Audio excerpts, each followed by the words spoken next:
ராணிப்பேட்டை மாவட்டத்தில் முன்னாள் ராணுவ வீரர் ஒருவர் மதுபோதை வெறியில் சக நண்பனை ரீஃபர் கட்டையால் அடித்து கொலை செய்த சம்பவம் பரபரப்பை ஏற்படுத்தியிருக்கிறது. சிக்கன் ரைஸால் வெடித்த மோதல் கொலையில் முடிந்தது எப்படி?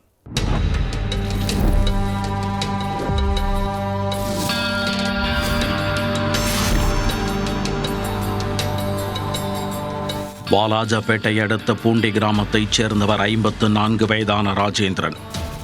ஓய்வு பெற்ற ராணுவ வீரரான இவர் அதே பகுதியில் உள்ள தனது வீட்டில் தனியாக வசித்து வருகிறார். இந்நிலையில் பள்ளி பருவ நண்பரான ரகோத்தமன் என்பவருடன் ராஜேந்திரன் அடிக்கடி மது அருந்துவது வழக்கம். அதன்படி 2 தினங்களுக்கு முன் இரவு தனது வீட்டில் ரகோத்தமனுடன் சேர்ந்து ராஜேந்திரன் மது அருந்தியுள்ளார்.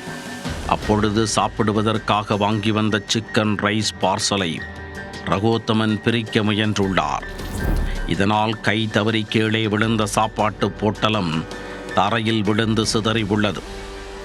இதனால் ஆத்திரமடைந்த ராஜேந்திரன் நண்பரிடம் கடுமையாக கோபித்துக் கொண்டுள்ளார். பார்த்து பிரிக்க மாட்டாயா என ஆரம்பித்த வாக்குவாதம் ஒரு கட்டத்தில் கைகலப்பாக மாறியது.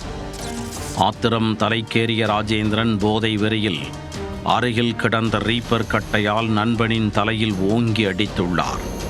இந்த எதிர்பாராத தாக்குதலில் தலையில் படுகாயமடைந்த ரகோத்தமன் இரத்த வெள்ளத்தில் சரிந்து சம்பவ இடத்திலேயே பரிதாபமாக உயிரிழந்தார்.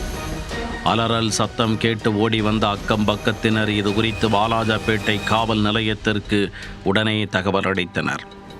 சம்பவ இடத்திற்கு வந்த போலீசார் குடிபோதையில் நண்பனை கொலை செய்த ராஜேந்திரனை கைது செய்தனர்.